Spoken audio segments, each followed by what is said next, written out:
Hello and welcome to exercise 18. This is an introduction to the chord progression G, C, and D.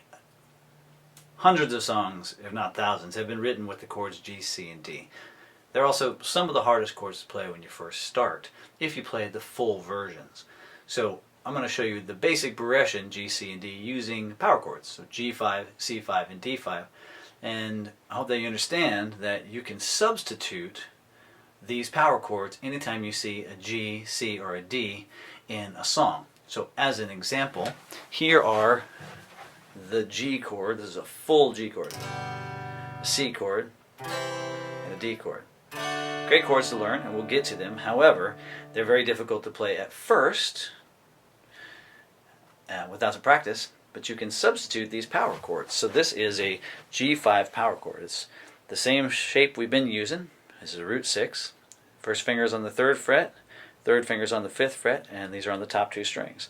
So this is a G5 power chord. Now you notice all the strings below are muted, and I'm muting them by bumping the back side of this finger into them. Not pushing down, but just bumping so that it causes nothing to happen there.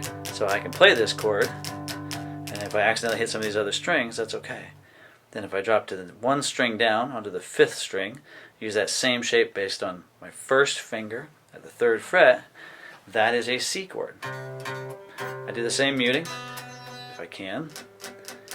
So I get that.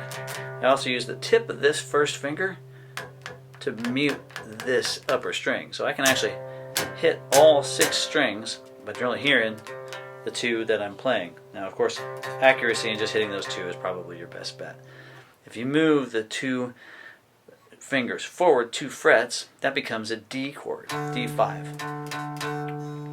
So what was this, which is, it sounds richer, G, C, and D can become G, C, and D. You can hear they're basically the same thing. The power chords just aren't as full. So you can now play a basic progression. What's in the exercise is just playing each one 4 times. 1, 2, 3, 4, 1, 2, 3, 4, 1, 2, 3, 4, 1, 2, 3, 4, 1. So that is your basic G, C, D power chords. Also G5, C5, and D5 if you like the technical names.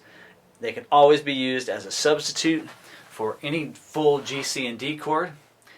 And once you learn those chords, of course you're welcome to use them. But in the meantime, you can play those simple substitutes and maybe even sing along or play a simpler version of a song that you might like to play without having to play this relatively challenging chord. Alright, so there you go. See you at the next lesson.